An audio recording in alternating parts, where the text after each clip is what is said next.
Queensway branch. Mel Miendo is at the Milimani Law Courts waiting for that afternoon ruling or whether they'll get bail or bond.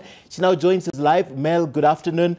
Talk to us about what transpired in the court this morning, including the fact that the police were asking, or the prosecution were asking for 10 more days to conclude investigations. Good afternoon, Ken. Indeed, that's what the investigating officer, his name is Daniel Talam, and he was asking for 10 more days pending investigations into this matter. Now, the 4 suspects were brought in here to the Milimani Law Courts early this morning at about 9 a.m., and that is the main suspect, who is Eric Adede, together with Ahmed Shah, Irene Wairimo, and Elizabeth Muthoni. Those are the 4 suspects who are here at the Milimani Law Courts. Remember, yesterday there were about 6 of them, but as of now, in fact, as of yesterday evening, 2 of them who are Barclays Bank officials, that's Boaz Ochich and Charles Manzi, were released, and those 2 will be witnesses for the state. So currently we only have 4 suspects. So we've spoken to some of the lawyers who are representing the suspects here, and they're saying that they feel that the investigations are not conclusive enough to warrant their suspects not to be given bail or bond. Now, earlier on, they were asking that their suspects be given the bail terms or the bond terms, even if investigations will continue into the 10 days or more. And they are saying that, in fact, the one who was representing Dr. Eric Adede, and who is the main suspect actually in this matter, and he was saying that he does not indicate any flight risk. The investigators know where these people live. Yesterday they have been at their residences, and so they are aware of that, and so they are asking for this bail and bond terms. And so as of now, we're still waiting to see or hear whether the magistrate Zainab Abdul will actually allow those bail and bond terms for these 4 suspects. Now, when they were coming in, Eric Adede and Ahmed Shah seemed quite confident, but the 2 ladies were the ones who were actually hiding their faces. Yet, as you know, Ken, we have seen these faces even from yesterday. They have been revealed, and so the magistrate, that's Zainab Abdul, asked them to actually uncover themselves so that they are seeing that these are the actual suspects in this matter. Now, one of the issues that the investigating officer spoke about is to actually indicate whether the $20 million that was nabbed inside Dr. Eric Adede's cash deposit, actually it's a safe deposit box at the Queensway branch Barclays Bank, whether this money is fake or not. And so the investigating officer said they will be also talking to the Central Bank of Kenya to ensure whether this money is fake or not. And so that's part of the reason why they are asking for more time to investigate. And also, the investigating officer spoke about Dr. Adede showing signs of flight risk. Now, it was revealed while we were in the court early this morning that Dr. Adede's wife is in South Africa. And so the investigating officer was saying that because of this link to South Africa, they would prefer that these suspects are detained and are in custody. So yesterday, Ken, there was a long grilling session at the flying squad offices at the Nairobi area. Dr. Adede was there together with all these other suspects, and in that long hours grilling session, it was indicated that they would be brought here, the Milimani Law Courts, early this morning. That's exactly what happened. So we are waiting to see what the magistrate will say with regards to whether these 4 will be given bail and bond terms. And so at 2:30 p.m., Ken, is when this ruling will be made. All right, Mel, thank you very much. And Mel is keeping tabs with that. She'll be back in court at 2:30 p.m. in about 1 hour, 26 minutes. And we'll definitely get you an update. Let's now cross over and head to Nakuru, where the Ethics and Anti-Corruption Commission has returned public properties to the county governments of Nakuru and Bomet. EACC says property and land which was previously grabbed is valued at more than R1 billion. The anti-graft body says it's still pursuing more cases of grabbed public assets.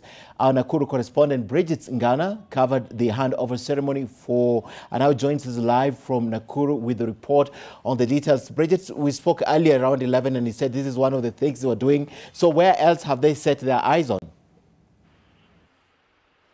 Well, we have just concluded the EACC workshop that was involving the handing over of title deeds, recovered title deeds of public properties that had been grabbed earlier on, and the CEO, Mr. Twalib Mbarak, has been here and he has spoken over the need for cooperation between the county governments and other public service institutions that have had instances of their properties being grabbed, and they would like them to come on board and raise their concerns and also work together with the Commission to ensure that this country is rid of corruption. But I'm going to speak with the CEO, and one of the questions that has been emerging is that there's a clamor that EACC now should be handling economic crimes, because now the DCC seems to be, a section of politicians feel that the DCC is really not obligated to do that. What do you think about that? Is EACC a lesser office in terms of dealing with people who have been implicated in corruption?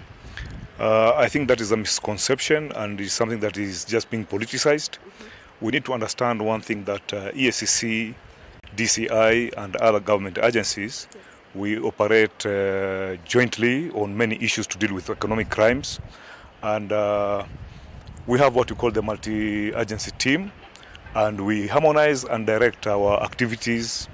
And for me, there is nothing wrong for the DCI to conduct investigation on economic crime, because they have a wider mandate in the Constitution that they are in charge of all kinds of crimes, and that one automatically also puts economic crime.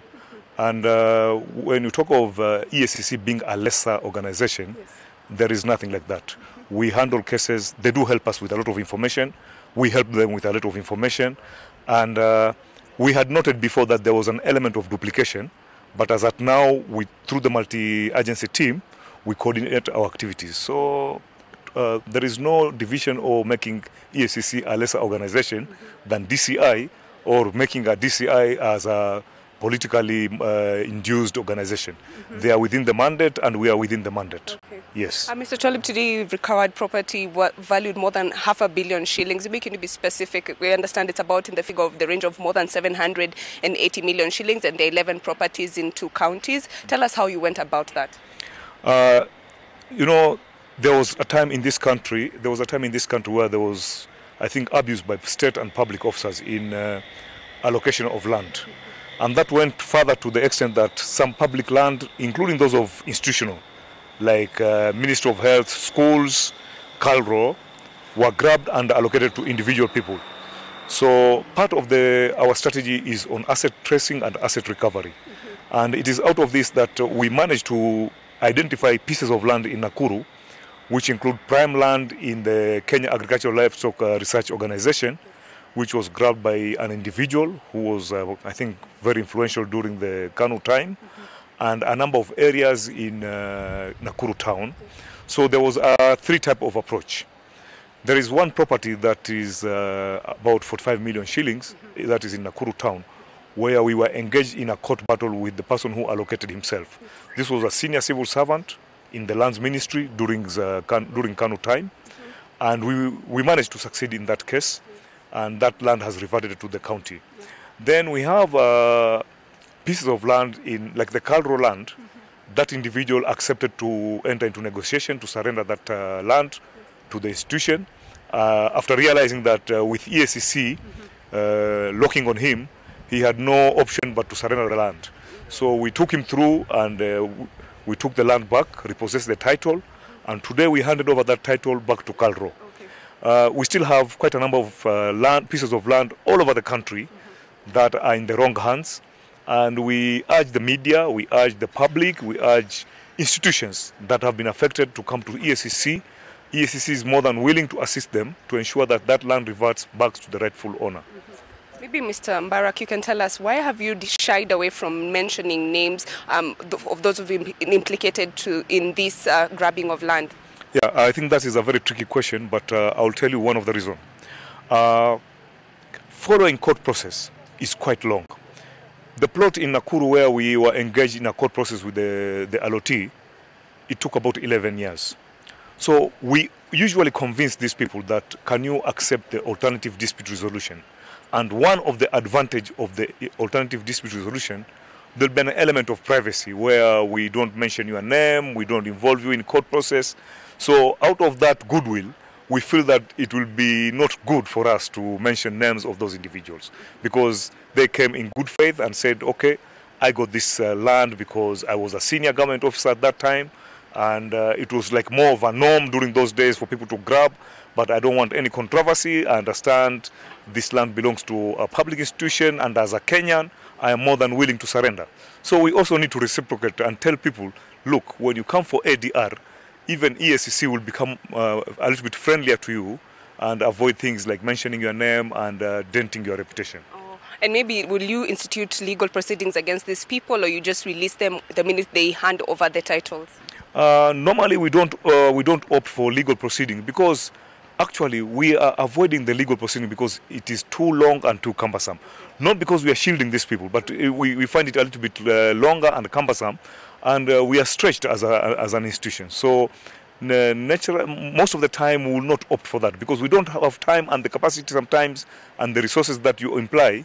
As long as you have achieved what you want, we think we are better off with that way. Thank you so much. That was the CEO of the EACC, Mr. Twali Mbarak, and he was here together with other commissioners from the EACC to just hand over title deeds of grabbed public land. Land constituted a huge chunk of the properties that had been grabbed, and we do understand it ranges from land to public housing and also land allocated for public use. For example, in Bomet County, more than 2 parcels of land had been grabbed, and this land was initially meant for the building of a stadium. I'll be following up on this story, among other revelations, Ken, during this workshop that has seen county governments receive title deeds to the lands that had been grabbed in their jurisdictions, Ken.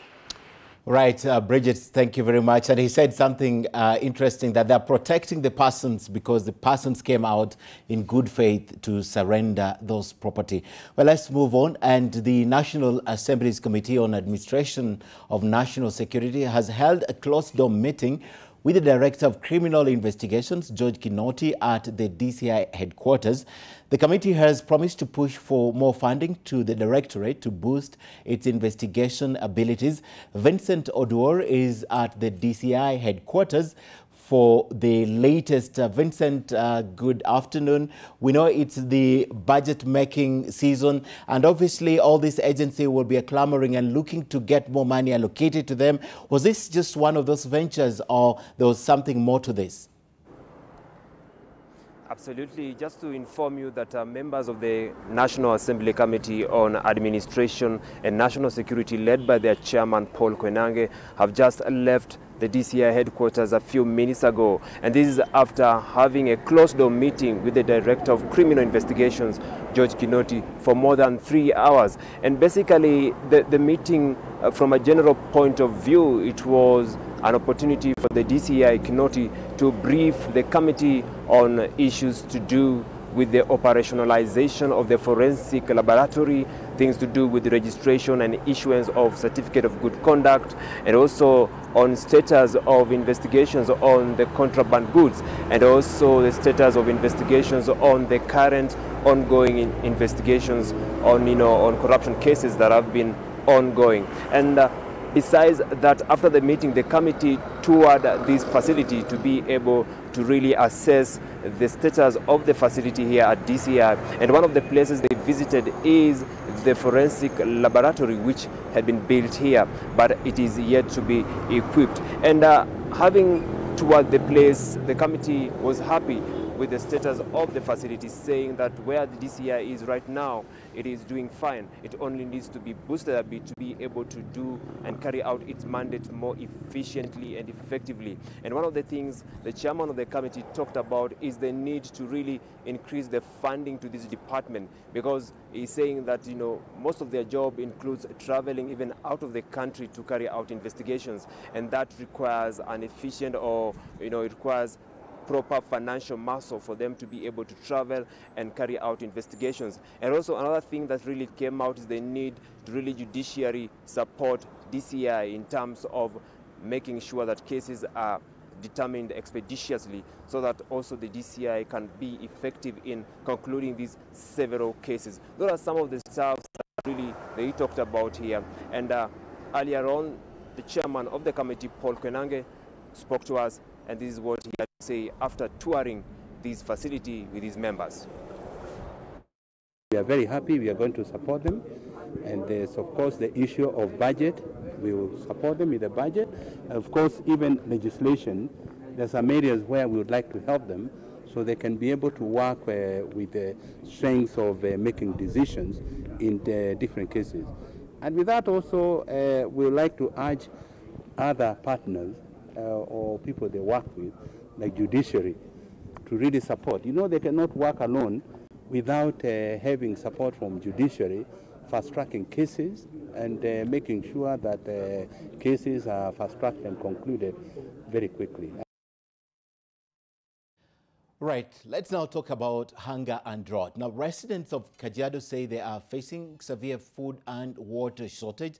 The situation is so dire that they are now appealing for food aid. They say their animals are dying and most herders are now migrating to urban areas in search of water and pasture. For weeks now, Kajiado residents have been ravaged by famine as drought continues to bite. Families here are staring at the threat of death by starvation. School-going children and women are most affected. Many of them have been forced to trek for long distances in search of pasture to save the remaining animals. Tumeteseka na kila kitu. Mifugo imeisha. Hata ile imebaki kama kuna mtu akona moja au mbili, simepelekwa kwingine. Ni wasasi tu ndio wako pande hii. Na hata wale watu wanakaa pande hii wameteseka kwa sababu hakuna kitu ya kula. The hardest hit areas include Musiro, Entasopia in Magadi Division and part of Kajiado Central. In these regions, grass have dried up and seasonal rivers have long gone. We want to take this opportunity to highlight the state of drought in our county, which is getting severe by the day with the extreme temperatures. Kati ya watu 23 zilizoko Kajiado, wards 14 zimeathirika sana na njaa. The number of Kenyans facing acute food shortage could rise as the drought situation worsen. Fatma Bugu, NTV. To Turkana now, where the church has challenged the government to implement long-lasting solutions to perennial drought in the region. The Catholic Bishop of the Diocese of Lodwar, Dominic Kimengich, also accused the government of lack of preparedness. The Catholic Church in Lodwar, through Dominic Kimengich, has come out strongly against both the county and national government regarding the ongoing drought and famine in Turkana and its environs. It's also a bit worrying to see that we are not doing enough to ensure that we have food security. I know there have been efforts to develop the aquifers, which we have, as you know, 5 years ago, it was mentioned that we have a lot of underground water. But this water will just lie underground unless a concerted effort is made to ensure that really we tap this resource and be able even to irrigate food. We have to have irrigation schemes. The church leader points out that the annual distribution of relief food shows a lack of preparedness, and instead the government should put in place permanent or longer-term ways of dealing with the crisis. The Turkana governor claims that the 10 billion shillings allocated to the county is barely enough to cater for the immediate needs of the 1.4 million residents in the county, leave alone when disaster strikes. Let me just give you a breakdown of what 10 billion is so that you can realize the money is... Another 1.5 million goes to food security, agriculture, irrigation, fishing. Then another almost 1.2, 1.5 also goes to water. Then the rest is distributed in all the other program areas that are also a priority. Turkana South MP James Lomenen claims that Turkana is still not performing to its optimum level. Banawasiri and the president, there are two rivers here that that we expect to improve food security. There is River Kerio, there is no farming that is happening there. There is River Takwel, there is no farming that water is wasted. This is what we are saying as leaders. Let us make use of these rivers. We make sure these rivers are irrigated, River Kerio, River Takwel, before we come to the issue of dams. Thousands are facing starvation in Turkana, and a spot check on irrigation projects in the region shows that most have stalled. Let's go to Kisumu, where a health crisis is looming after doctors today threatened to withdraw their services starting Friday. The more than 250 doctors through their umbrella body accused the governor, that's Professor Peter Nyang'nyong'o's administration, of failing to commit to the implementation of a 2017 collective bargaining agreement. Oko Kusa with those details. So from Friday, tomorrow midnight 22nd, the doctors of Kisumu County in every single hospital will down their tools and will go on a protected strike. The doctors accused the county government of Kisumu of treating their 7-day strike notice with disdain. We had not received a response, neither communication, until today morning. Kevin Osuri, who is the chairman of KMPDU Nyanza branch, told journalists that the doctors are demanding, among other things, salary arrears. There are doctors behind me who have not been paid their salaries for 3 months and counting. So we have issues to do with promotions, timely and prompt payment of salaries, remittance of deductions, issues to do with study leaves, issues to do with insurance coverage for the doctors and the staff that are working in the health facilities, issues to do with doctors and call rooms, and matters to do with equipment and provision of pharmaceuticals and non-pharmaceuticals for these ladies and gentlemen to do their work. Osuri called for the immediate resignation of some senior county officials whom he blamed for presiding over an alleged rot in the health sector. It is so unfortunate that Kisumu County is one of the 4 counties that is piloting the UHC project. But it is leading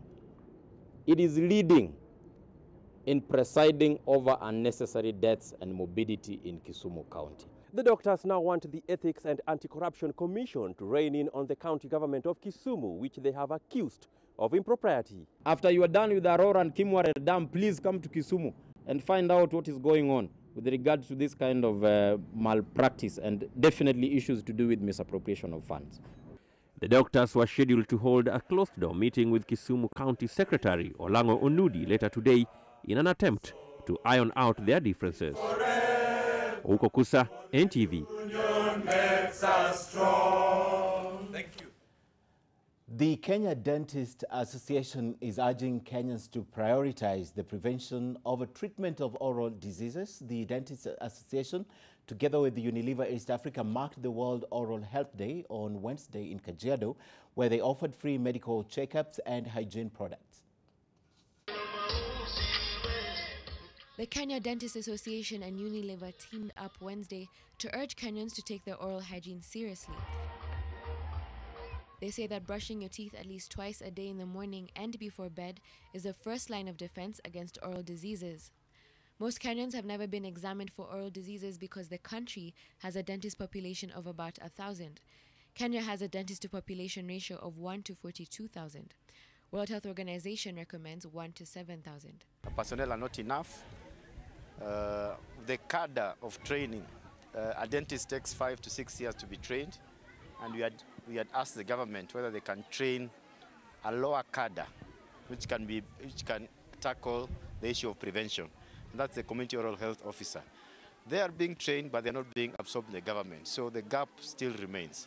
Speaking in Kajiado, the organizers announced that they are embarking on a program to help school children change their habits and promote good oral hygiene habits early on in life. Not taking care of your teeth can lead to severe issues, be it cavities, be it bad breath, and eventually leading to lack of confidence, kids missing school, and that has a long-term impact in your future career. So it is a very, very serious matter, and as long as we start instilling in kids at a young age the importance of basic oral hygiene, I think we'll be doing the right thing for the future of Kenya. Unilever staff also visited various other schools across Nairobi to conduct mass brushing sessions, as thousands were also screened for oral disease. And the National Environment Management Authority will from next month execute the ban on the use of non-woven bags. NEMA Director General Godfrey Wahungu accused manufacturers of these bags of producing very poor quality bags which cannot be used multiple times and have led to heavy environmental consequences due to the poor disposal practices. So from 1st of April, this material, this bag, is illegal in Kenya, just like the plastic bag, until such a time that we understand it. We are testing its strength by gauge, the bursting strength, the tensile strength, and even the toxicity when it is fragmenting and goes into the environment. We want to understand those before we make a decision. But in the meantime, we are encouraging Kenyans to still remember what we had gotten used to, carrying your bag to the market and to the shopping center. Do not wait or go and pester Mama Mboga to give you a bag to carry your product. Beba kikapu, beba mfuko ya karatasi, even the used clothes at home. You saw the innovations if you ever came to any of the displays of alternatives. And we want Kenyans to innovate, and that is. And let's talk corruption in Kenya, which is the key challenge barring family businesses from reaping maximum returns. A new survey by PricewaterhouseCoopers has revealed that corruption at 72% is eating into the profits of Kenyan family businesses. The high cost of energy and raw materials, competitions from international companies, and regulations are also holding these businesses from harnessing their full potential.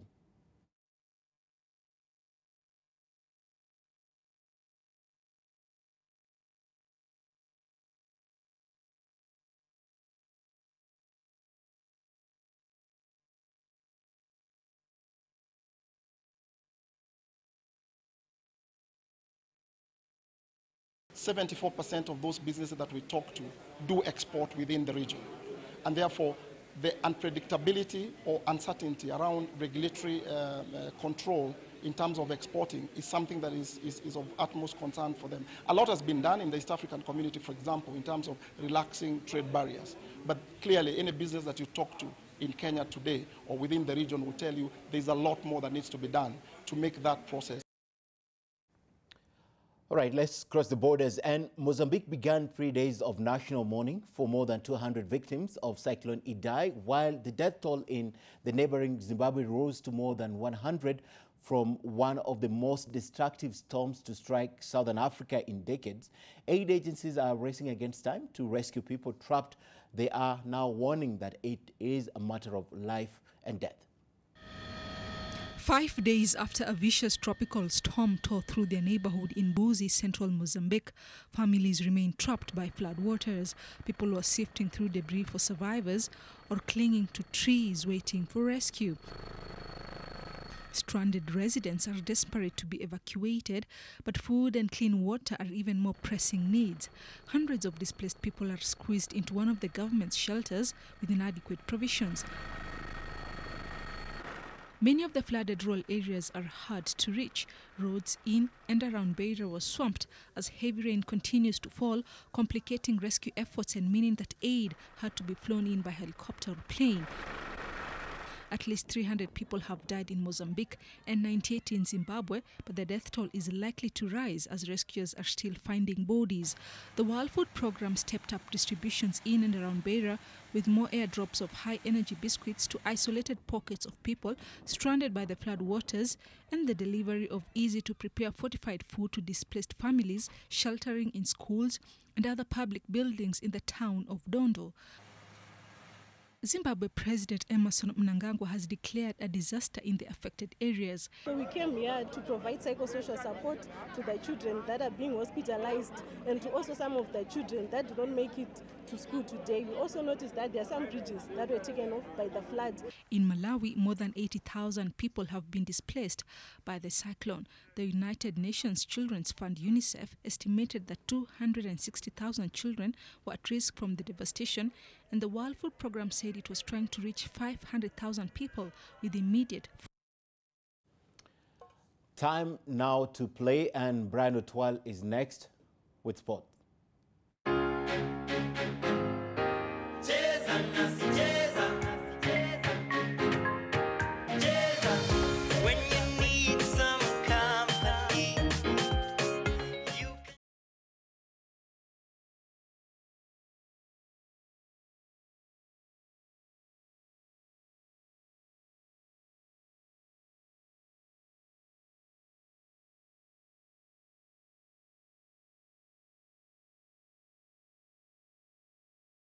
In sports, and the national football team Harambee Stars left the country this morning for their final 2019 Africa Cup of Nations qualifying match against Ghana in Accra. The match will be played on Saturday at the Ohen Jean Sports Stadium in Accra from 9 p.m.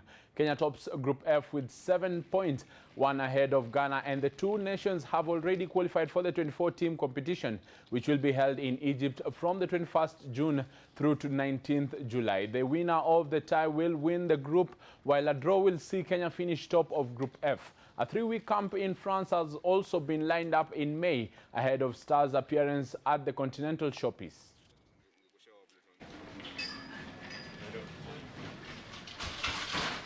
We are not under pressure. Even it was a special game for the qualification, it's good when you want to compete in the high level to play this kind of game. Ghana is a good side, and we take it as one of the best teams in the tournament. So.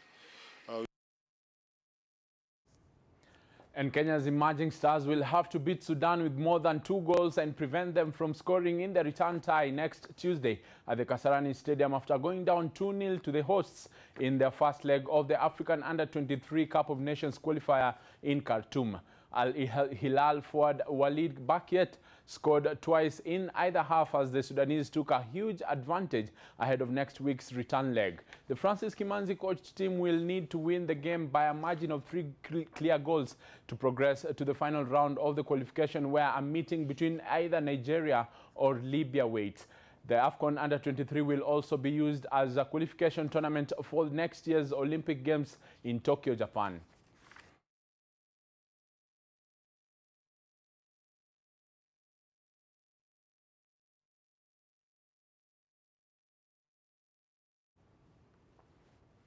And Auditor General Edward Ouko wants Sports Ministry to recover 2.5 million shillings he paid for 2 MPs to watch FIFA World Cup in Russia last year. Ouko has said the money was irregularly wired to the lawmakers since their expenses were supposed to be catered for by the Parliamentary Service Commission. The funds were used to cater for their expenses during the last 2 weeks of the matches. The trip was by a 20-member delegation with at least 8 members who represented Sports Committee headed by the chairperson Victor Munyaka, with another delegation from Bunge Sports Club comprising of 9 MPs, including senators and 2 parliamentary staff. The department is further on the spot over a misappropriated 3.6 million shillings parking lights that were installed at Kasarani Stadium during the IAAF World Under-18 Championship held in Nairobi in 2017.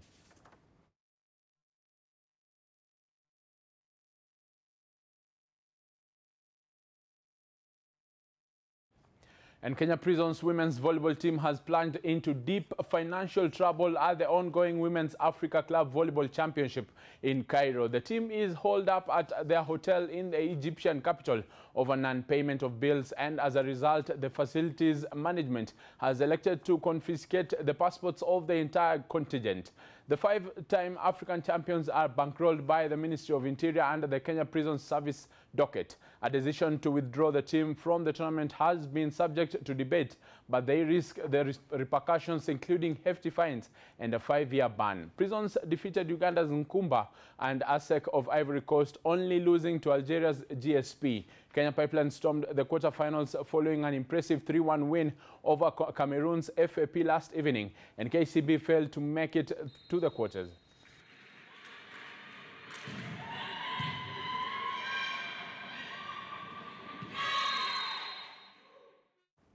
And a 12th-minute header from Luka Jovic helped Serbia to a 1-1 draw against a youthful Germany side in Wolfsburg last night. With Germany looking fragile at the back in the first half, Jovic gave the visitors the lead when he nodded in from close range. But substitute Leon Goretzka scored a deserved equalizer in the 69th minute with a well-placed shot past the goalkeeper, Ben Woodburn.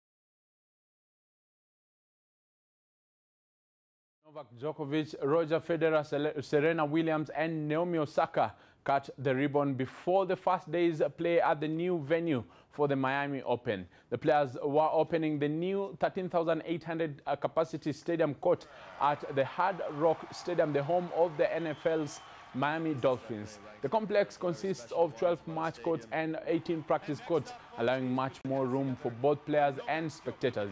The ATP Masters 1000 tournament is being held in Miami for the first time after 32 years at Key Biscayne. Let's cut that ribbon. Get ready for tennis, folks. You're going to have the most incredible 2 weeks of your life.